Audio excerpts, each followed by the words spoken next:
And we are entering into a Thursday edition of the Investor Guys podcast. Whoa. Kevin Mills, this guy bouncing around in his chair is Bill Barnett. You know what? My daughter does the same thing. She just plays with a chair. Well, how you doing, Bill? It's a Texas thing. It is a Texas thing. So, and a 3-year-old thing, apparently. How you doing? How you doing? I am doing well, sir. Good to see you as always. Thank you. Real quick, because we always forget to do this at the end of the show. Don't forget, you can catch all of our shows at investorguyspodcast.com. Just click on podcast. You can catch all the video versions if you're listening to us on your favorite podcast platform. Thanks, but check it out every once in a while on the video. If you're watching the video and you want to take us along with you, you can catch us on your favorite podcast platform. Also, check out everything that Bill and I are doing as far as real estate buyers events on investorguyspodcast.com and realestatebuyersevent.com. Anything to add? Housekeeping wise? We do a lot of free stuff. I mean, other than the podcast, so make sure you avail yourself of all the free stuff that you've signed up, you've subscribed for the podcast, you hit the like button. We appreciate that greatly. When you're looking at the replay, do the same thing.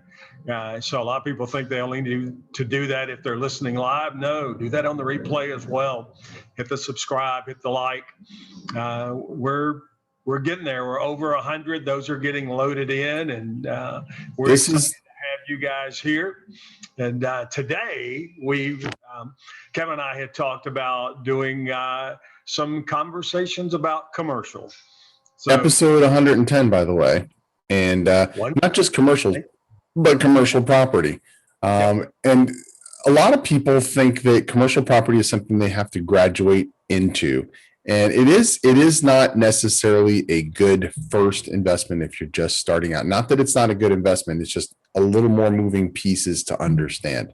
So Bill and I would suggest that you get your feet wet at least on some residential. And then if you find a good commercial property, it doesn't have to be a large office complex. It doesn't have to be a large strip mall. It can be something simple. I have literally bought standalone buildings that were commercial. I had a hair salon for a while in Fort Worth. It was a hair salon when I bought the building, and the people who were renting it, it had been 15 years there when I had purchased it. I owned that building for probably 8, and it was still that same hair salon when I sold it.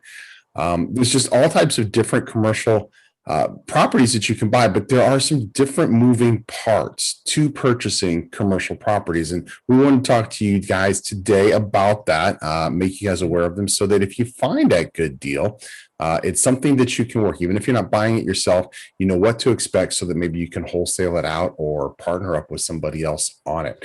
What advice would you give to people looking for or wanting to buy commercial real estate? So I want to tag on to something you had said about owning a beauty salon or a hair salon. I have a friend and he has 2 of these buildings right now, and I've said, hey, look, let's you and I go in and do one together, where he's taken a building and turned it into the salons where it's just the 1 or 2 chair little salons, and there may be 40 or 50 people that are renting from him. Now that sounds like a royal pain in the tush to manage. I'm sure it can be. However, the cash flow on those is very impressive. And so all he has done is taken just a commercial property and gone in and built these, he refers to them as stalls. And they're like 12 by 12, 10 by 12s, 14 by 14. They're not big at all. And does an exterior perimeter around the property first, and then does an interior perimeter as well. Has public bathrooms, has a little break room, and every one of those has to have water run to them. That's a big deal. But they charge independently. So they charge for each of those little stalls, if you will. And the amount of money that he's getting out of those, now it's different all over the country, but he is not inside the Dallas-Fort Worth Metroplex. He's in an exterior suburb that's a good 20 minutes west of me. I live as far west in Fort Worth as you can live and still be in Fort Worth. You step out of my backyard, you're in the next community, you're in Benbrook. He is about 20 miles west of that, and they just stay full. It's amazing how many people out there are in that business and are looking for a place to go. And so when you open up one of these, it's like, if you ever notice, if you look at fast food restaurants, car dealerships, these are primary examples. They always build next to each other.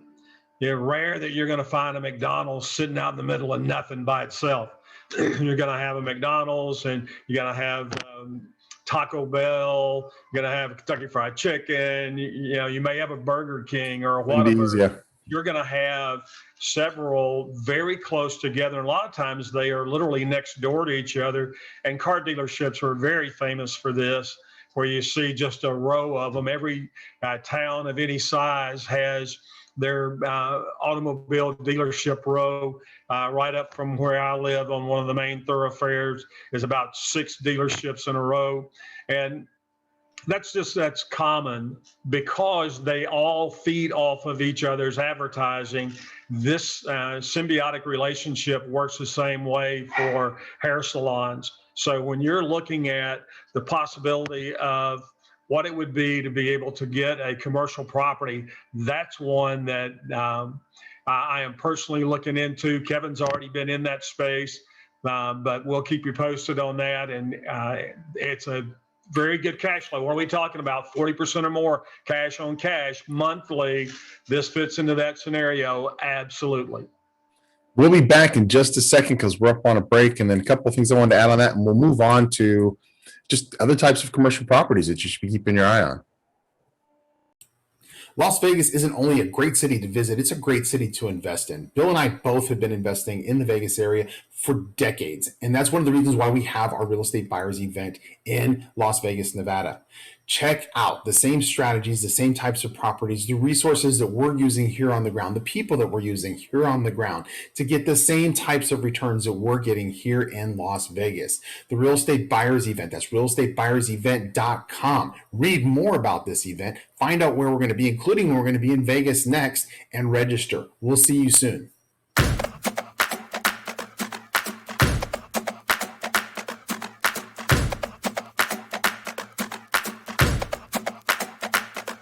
A lot of real estate training programs claim that they will make you a millionaire, but how many of them will guarantee it? The Millionaire Blueprint comes with a millionaire guarantee.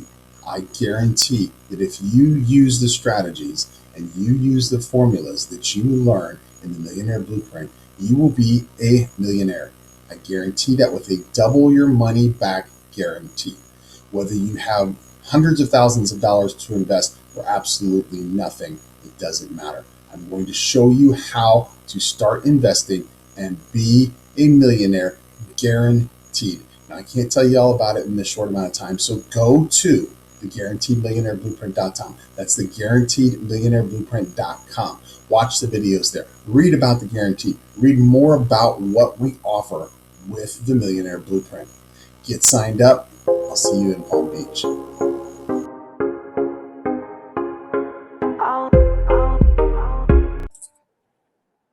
And we're back in. What Bill was talking about was essentially a beauty salon, because they also do nails and other things too. That is used just for a non-name brand type of thing. There are different companies. Their specialty is literally just providing spaces or stations for beauticians, barbers, people who do that type of thing to rent for themselves, because a lot of those people have their own clients that follow them wherever they go. And you might go to a place like Cost Cutters or I don't know what all the other ones are, but you go to those places, those stylists, they start building their own following. and they get tired of having to deal with the corporate structure that they've got at Cost Cutters or Supercuts or whatever it is. And they set out on their own, but they can't afford a salon of their own. So what they do is they step into one of these situations where they can rent one of these stalls, like what Bill was talking about, or stations that has a sink, that has a counter, that has the electric for them to plug in all of their utensils, that already has a chair. It's a turnkey solution for them. And they're willing to pay a couple $100 a day sometimes, depending upon the market that you're in order to have that. And all you have to do is have just a nice, welcome, inviting area for your clients to sit in and hang out. Usually a person that sits at the front that you'll pay, and then they will tip out because they want them being nice to their clients. And you've got a turnkey money-making proposition. Now, there's other types of commercial properties. The hair salon that I had, I was not involved in that business at all. It was an existing barbershop hair salon when I purchased the building. They had been a long-term renter from the previous owner. They continued to rent from me, and they're probably still continuing to rent from the people who are owning the building right now. Hands off as far as that particular thing for me. What are some of the other buildings, though, that we see that you can standalone types of things? I've owned buildings that were used for banks before. I've owned buildings that were used for restaurants like Panda Express and Chipotle and those types of things, standalone buildings, or buildings that I bought, say, in a little strip mall. A lot of times you'll see strip malls, and up towards the front of the strip mall, you'll see 2 or 3 or 4 buildings all in a row, separately, or a bank that's separate. And a lot of times those actually have separate titles to them. It's a separate owner. It's not the same person that owns a strip mall. And you can purchase those. And it's great because you've got what we call anchor stores in that strip mall. Let's talk about anchor stores, because that is kind of what you were getting at when we were talking about the car dealerships and the Burger Kings and the McDonald's and everything else. An anchor store is something that's going to attract clients for that particular store. So the reason you've got multiple car dealerships all in a row is because when somebody's car shopping, they don't necessarily have their mindset on just that Mazda MX-6. They might be interested in also a Toyota, or they maybe have a Honda on their radar, or a Mitsubishi or something like that. And all of these other companies know that. So they're next to the Mazda dealer because somebody who comes in to look at a Mazda, they may have their eye caught by that Toyota. They may have their eye caught by that Mitsubishi. And those are anchor situations. Those are people that are being driven to that particular area because of what is there. Now, anchor types of stores, absolutely Walmart, Target, but also things like Old Navy, grocery stores. Steinmart is no longer in business, but Steinmart was considered an anchor store. So when you've got a large store that people think about yourself, when you say, you know what, I got to go to Target, or you know what, I got to go to whatever. Those are anchor stores. You're not like, oh, you know what, I got to go to the little tiny store next to Target. I forget whatever name that was. You hit that when you happen to be at the Target. So look for opportunities that are very close to, or as near as possible to, anchor stores. You don't know what you're going to be renting that particular property out for if it doesn't have a tenant already, but I promise you it will have more value to your future tenant or to future tenants if you've got an anchor draw for that particular property. What else did you want to add? Well, when you look at the types of, on a freestanding, so if I'm away from the strip center, I'm either in front in the parking lot, or I'm on a completely different location. What are the different types of businesses you can look at? One of the things that you see around all over the place are dry cleaners, freestanding dry cleaners. We have a guy here in town that has made literally several $100 million doing one thing only. He started out building, he built a dry cleaners, and smart guy, once he finished it and opened it up, he ran it himself for about a year, and then he sold it, but he didn't sell the property. He did a seller finance on the business and created his own rental tenant in his commercial property. Then he took the down payment that that he sold, and he went and he built another one. And he did the same thing with that. And then he figured out, oh, what's another thing that goes really well, depending on where you are in Texas, the quarter car wash, which you can't drive by a car wash for a quarter anymore, but that's how they're referred to. Because when they started out that industry, that's what it was. It was a quarter. Now you're going to spend $4 or $5 in there easy, but the self-service car wash. So he started building the dry cleaners, and right next door to it, he would put the self-service car wash, and they look the same. He also has many locations where he's gone in and put the quick car oil change or quick oil change. Those are express oil change, those kind of places. So in the last few years, you see where he's doing that, and he'll have 3 in a row. They're all 3 separate businesses. He's built them all and put tenants in them, or done seller financing on the business. Now, when you do seller financing on the business, part of the package is they have to stay in that property. Another thing that is, like on the dry cleaners, he would actually put the equipment in the dry cleaning. And so they could not take any equipment out of the property until they had paid off. And typically these are 20 or 30-year purchases, which is what makes them affordable. So, so you're looking at anything to do automotive, brake shops, muffler shops, transmission shops, just a general automotive repair shop, body shops. You might have a little more space requirement in a body shop. I have another friend that's a mentor of mine that made the bulk of his estate, which is significant, working with nothing but Mr. Transmission. I don't even know if they are in business anymore, but he did many Mr. Transmissions around the country. Same thing. He would go in and buy the property and then submit the location to the franchise department. The franchise department would come in and deny or approve. And he said, early on, he had some locations denied, but the more he did it, the more he found out exactly what they were looking for, so that after he had done 5 or 6 of them, he just didn't miss anymore because he knew exactly what they were looking for. So he would come in and say, I have this piece of property.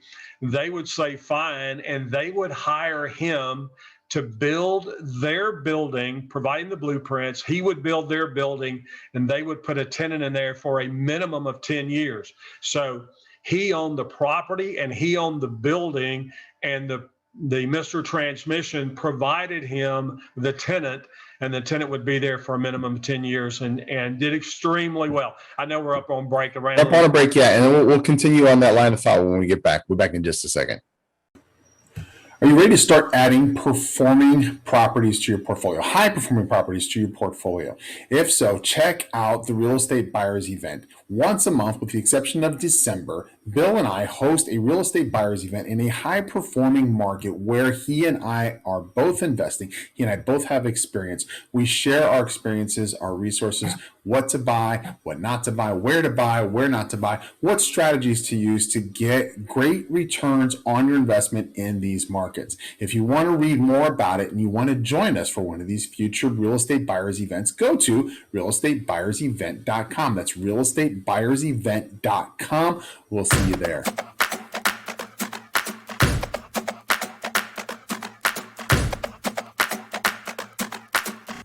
My name's Kevin Mills. I have a real estate training program that is so powerful, I will back it up with a double your money back guarantee that it will make you a millionaire. That's right. Double your money back guarantee that you will be a millionaire if you use what you learn in the Millionaire Blueprint.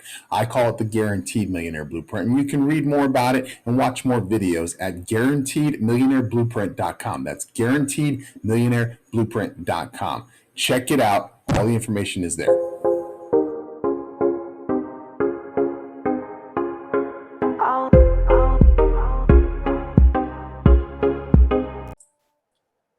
And we're back, and that was a great point that I was actually going to bring up before Bill start to go ahead and bring it up too, is a lot of times, especially if you're a builder or a developer, and you'll see this all the time, a lot of developers who have strip malls throughout the country, in fact, have these very same anchor stores and the very same types of national tenants in those buildings, because they work hand in hand with companies that do the franchises, that do the nationwide franchises.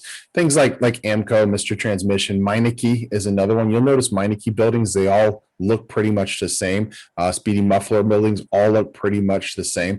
And that's because they build them to the spec that the franchise owner or the franchise company wants them built to.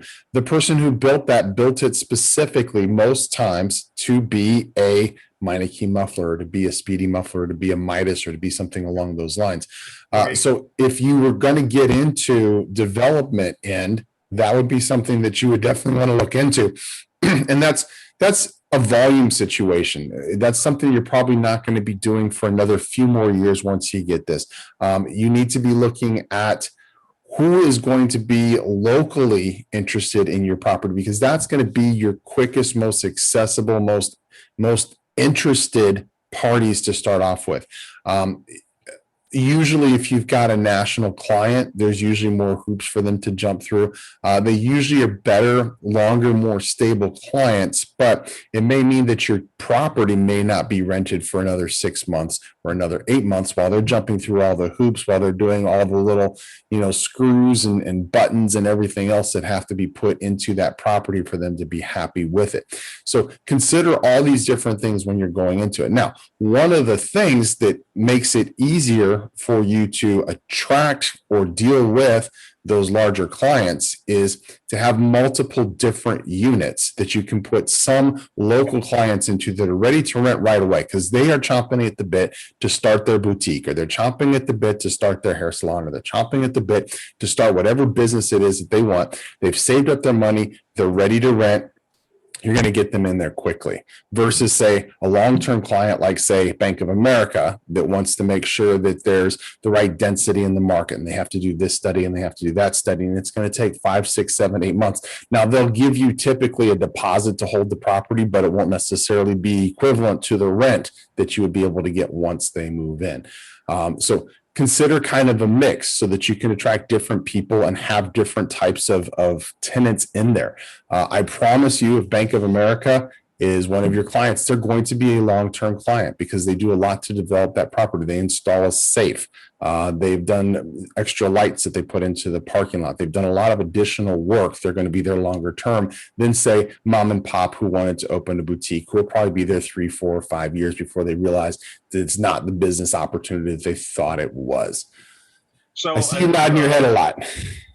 Another option is one of the things that has been very successful in the last decade or so is the office warehouse space, where you have office in the front, warehouse in the back. Usually you're going to have a bay door either on the side or in the back of the building for them to be able to access the warehouse space. But these spaces become extremely attractive for service businesses, people that maybe run an HVAC shop, or they're a plumbing company. And I have a buddy that, I have a lot of these people, but one of my close friends is in the flooring business. Shock, it's related to real estate. And, this is what he has, is a very nice office showroom. And that's about almost half of his space. The rest of it is warehouse and bay door in the back. And those kind of any kind of service business that might need to stock tools or equipment or parts, that becomes very attractive. Any kind of auto parts place typically will need setups similar to that if they do work on the cars as well. But man, that whole thing about, if you've got a service industry where you're looking at anything housing, like you've got a roofing company, a lot of times they're going to have some roofing supplies that they keep depending on what size they are. And of course, you've got all those companies that service those roofers, plumbers, flooring people, bricklayer, whatever, yeah, they need space, and they need office showroom space, and they need warehouse space. And having that in one building becomes very attractive. And you see a lot of these where there might be 6 or 8 of them, just like a strip mall, but they're all these service type buildings. And I love those spaces. When I lived in San Clemente, I actually had one that I used for my own office because it was close to my house. And I'm a car guy. So instead of having all my cars parked at the house and pissing the neighbors off, and probably had too many at the house anyway, but I had 2,000 square feet of warehouse space where I could put the cars in there. And it was great because I could work. And then when I wanted to take a break, I could literally just walk in the back. I redid some of my boats because for a while I was on a wooden boat kick where I was collecting Chris Crafts, had them flipped over, and I'd be out there sanding them whenever I felt like I needed a break. There was a shower there. There was a bathroom. I had an assistant who was sitting out in the receptionist office. It was so awesome that when the space came available next door, I rented that as well because I had a mortgage company at the time, and we had high-end space in Irvine by the Irvine Spectrum. And we needed a call center because we had a lot of incoming and outgoing calls. So what I did was we actually equipped the warehouse space with cubicles, and we made that our call center. So they would literally come in to the front, to the receptionist area, and that's where we would do interviews and everything else. And they just walk right through past the bathrooms and into the warehouse space. And it was all set up with cubicles. The wires came down from the ceiling for the phones and for their computers and for the printers and everything else. And it was a lot more affordable for me to do that than to buy additional space or lease additional space in the tower that we were in Irvine by the Irvine Spectrum. So we had that spot for clients to come in, and we had the call center for just employees to come in and do those calls, make those calls, receive those calls. But yeah, I love those spaces. Yeah, this is the first time, and I've been out for about 18 months, and I'm really getting the itch. So I had over 14 years of commercial property space that I either owned or controlled. And the great thing about commercial property, a lot of times, and we mentioned this on another podcast, you can go in and lease an entire building and then turn around and as long as you have it within your lease that you have the right to sublease, you can go in and divide it up. So if you wanted to do any of these things we've talked about, especially this hair salon thing, you didn't even have to build the building. You can go in and lease an existing space. Now, you would have to remodel the inside to meet the needs, but you could go in and lease a space and then turn right around and go back out and sublease that out.